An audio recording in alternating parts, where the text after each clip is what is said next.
morning and welcome to SheinCuisine. Today we're going to do creating deer jerky. Obviously you'll need some deer. You probably thinking, oh, I can do this with ground beef. You can't do it with ground beef unless it's extremely lean.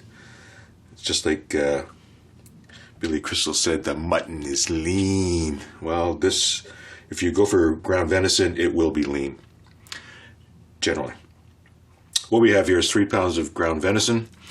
It's been packed, and these guys down at, it's from Ohio, these guys at Pettysville Meat, these guys do an incredible job. Like these, you know, I guesstimated them at being 1 pound. This is like 1.016. This one's the same, I believe. 1.016. And this one's just slightly heavier, 1.034.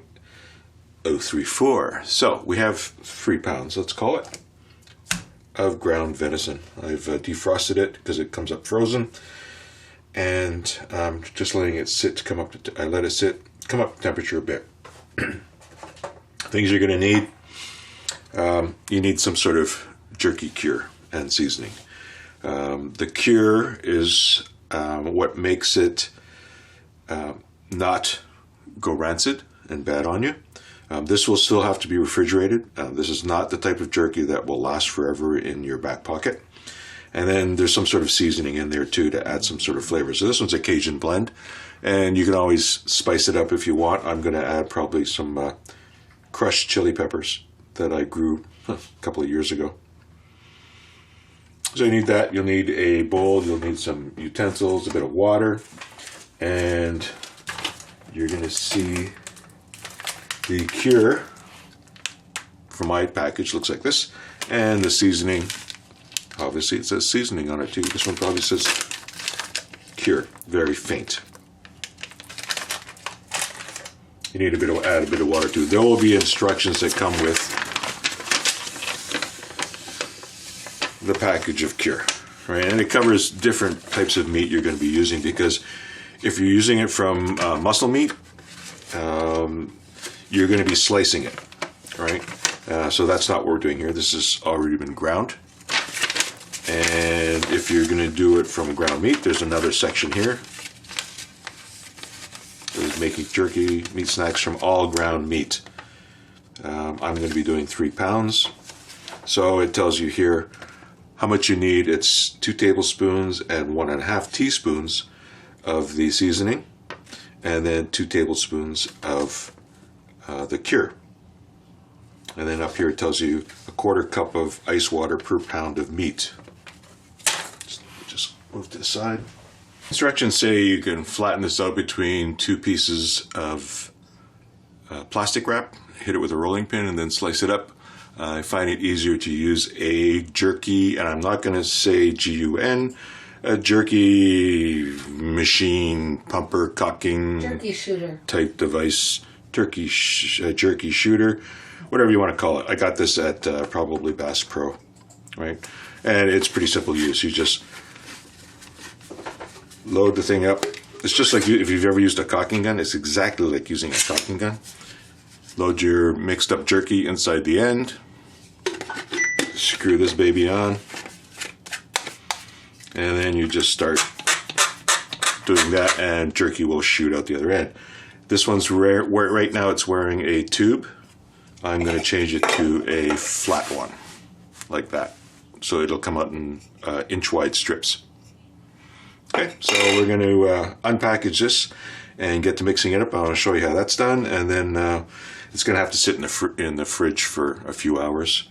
And then when we're done with that, we'll come back and put it on a dehydrator. So that's another thing you're going to need, a dehydrator, and we'll cover that when we come to it, what types there are, and approximately how long it's going to take, although that's always just a guess. All right, jerky, GUN. Can't say the word. Might get banned. Stay tuned, we'll be back.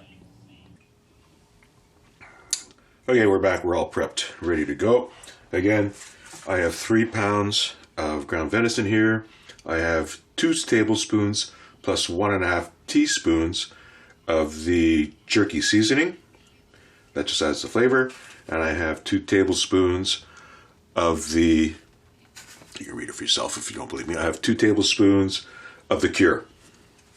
Okay, the cure there. And then I crushed up some hot peppers, and these I grew years ago in the garden. It's pretty hot because it was like tear gas when I was doing it. I just recovered now. 3/4 of a cup of ice water. So I put gloves on too, because when you crush hot peppers, you don't want them the oils to get in your fingers. It can be a real pain later on. Plus, you're going to be in here mixing the meat like this. So, without further ado, we're going to add the seasoning.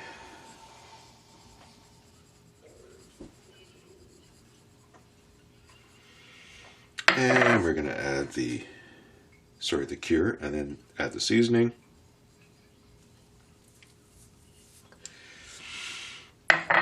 This could be a bad idea, but we're going to throw all these hot peppers in. I like it hot. And we're going to start mixing it around, then we're going to add the water in slowly. Okay, so in other words, don't dump it all in. It needs to be a sticky type of mixture, not a runny mixture. Right? So it needs to be sticky. So we're just going to keep tossing this around, and we'll start adding some water in slowly.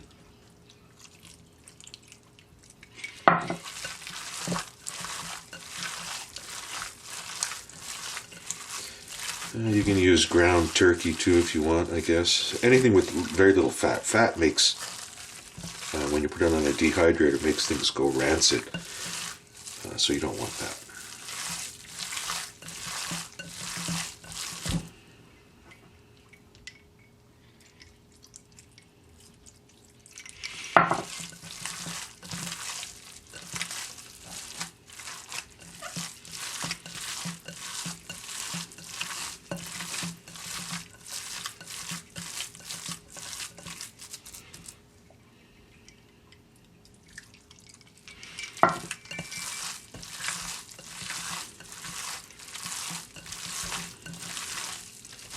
You can see the consistency now is starting to get really good. It's almost as if you were making like hamburger patties, right?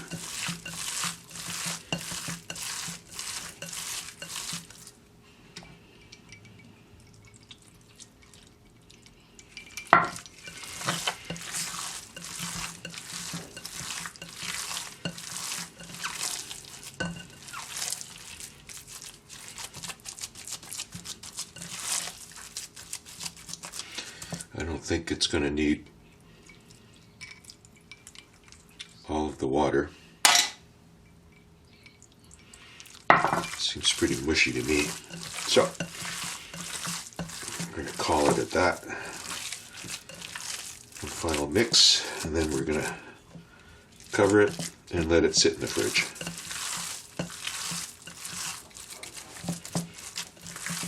There's a nice chunk of hot pepper there.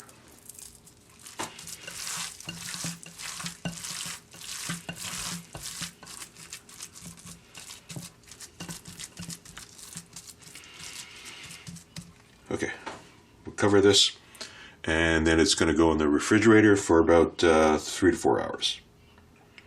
Okay, I don't think I need to show you how to cover this with plastic wrap.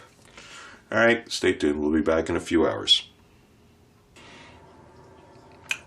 Oh, we're back. It's been a few hours, and before I move on to doing the actual jerky, we'll just cover the dehydrator we're going to use. The one we're using is a brand name called Nesco. We've had the square ones, the rectangular ones before. We didn't have an Excalibur though, but weren't really happy with it. So we found this brand, which seems to be one that everybody likes. It's got a couple of nice things. One is that the fan is housed in the actual top of the unit, and it sucks air in through the top, blows it down through the bottom, and it blows it down through a stack of trays like this. All right, and you can stack as many as you want. The unit comes with, I don't know, 4 or 5 maybe, and you can purchase extra ones. So if you're only dehydrating just 1 or 2 trays, you can have just 2 trays on, like that. Right? And then you can just stick the cover back on. Sorry, I bumped you. And that way you're not heating up the whole world, right? You're just doing whatever's required this way. And nice, we like that. You can also get the fruit leather trays, if you want to call them that. I think they call them fruit leather trays. And you can put them down and they're solid. And then you can lay soft material out on that would normally fall through or drip and create a huge mess. But anyways, we like this one. It seems to work very well. What we do is as it's dehydrating, let's say it's going to run like all day or something like that, you would just do a shuffle, right? Just take, because the top one gets more heat, take the top one out, move it to the bottom, right? And then put the top back on, and you're good to go. Right? I like that. So we do that every couple of hours. Depends how long. This jerky is probably going to take, I don't know, maybe 6, maybe 8 hours to dehydrate, and it depends how dry you want it. You don't want it crispy to the breaks like potato chips. You want it still to be a bit on the chewy side. So we're going to start in on this now. So it's very repetitive. I'll show you doing 1 tray, and after that I'll turn the camera off and then bring it back when we're done. I don't know if you want to see me checking it, rotating trays. I think you guys can figure that out for yourselves. But anyway, so we're going to start with 1 tray.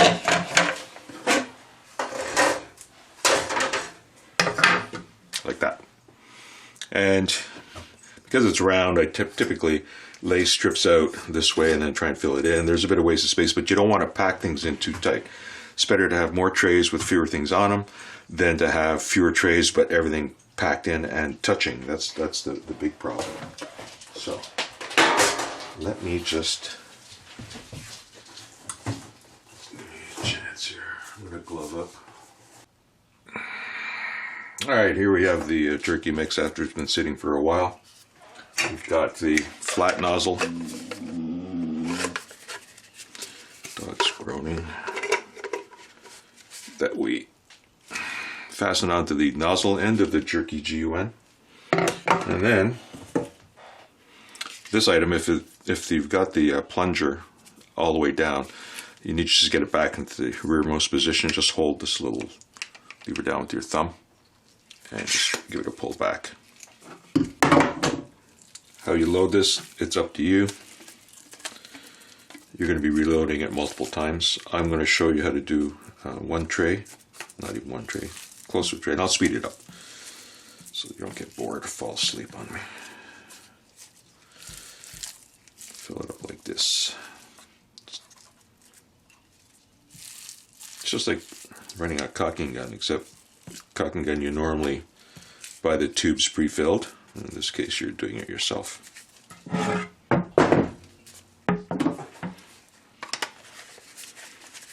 Screw this puppy together.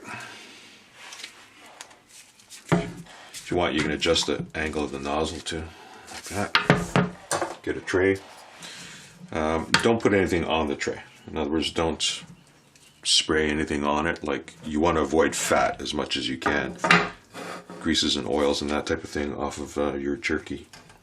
So, squeeze this and just move back a bit. And then you just pull it away. So we'll do it the OCD method. Try and get it as symmetrical as possible. Again, it's not an exact science. You want to get as much as you can without them touching each other. You're going to obviously get some that are shorter in length, but because you could go across like this too if you wanted, but let's just do it like this.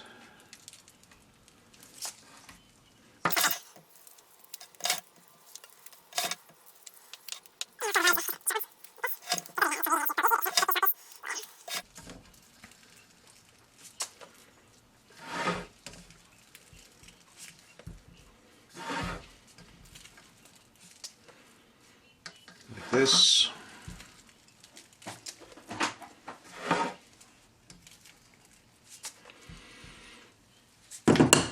And this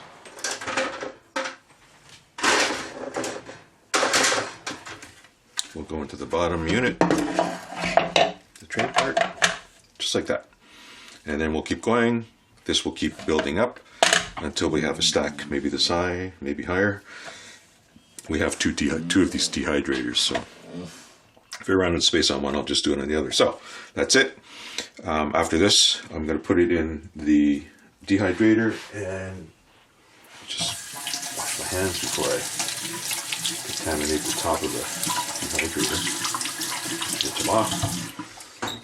If you look at the dehydrator itself, if you can read it or not, it's got different temperature settings.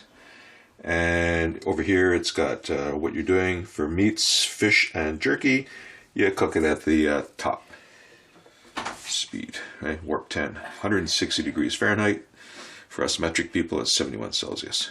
Just set it like that and just set it and walk away. And then you keep coming back and you check it. You basically pick it up and you see how well done it is, right? And when we've determined that it's the texture and the doneness that we like, turn it off, take it out. We're going to let it sit until it gets to be room temperature again, and then bag it and put it in the fridge. If you put it in the fridge in a sealed plastic bag when it's warm, you're going to get moisture forming inside the bag, and then you're going to get mold forming inside your jerky unless you eat it all within a day. And this is 3 pounds of jerky. That's a lot of jerky to be eating in one day. All right, so we will come back and we'll show you maybe towards the end as we're checking it, and then we'll just show you what the jerky looks like when it's done. It's going to look like this, just a lot drier. All right, we'll be back. All right, we're back. It's been about 6 hours, and the deer jerky now has reached a texture and consistency that I like. So you'll see that it stands up on its own, and it resists flexing, and I think this is just perfect. Sometimes it's tough to get these off of the mesh that it's on. Sometimes you can use a spatula, but I find if you let it cool down, maybe even put it in the fridge, once it cools down a bit more, it should lift off pretty easily. But that's about it. So I'll include just a final picture of just the heap of deer jerky, but that's all there is to it. So anybody can do it. You just need to get yourself a dehydrator. You can do it in an oven as well. There are directions inside the package that tell you how to do it with just a conventional oven. However, running your oven for 6 hours, again, you're eating up kilowatt hours, right? So it's probably more efficient if you get yourself a dehydrator. And if you get a dehydrator, you can do all kinds of things on it. So besides jerky, you can do fruits, make your own fruits, fruit leathers they call them. You can do like dried banana chips, various things. Obviously things that have a lot of water in them take a long time. Like my wife will do watermelon. It's like candy when it's done. It's fabulous, but it takes a long time to do. So anyways, that's it. Subscribe, share, like if you like it, and we'll see you next time. Again, thanks for watching Deer Jerky.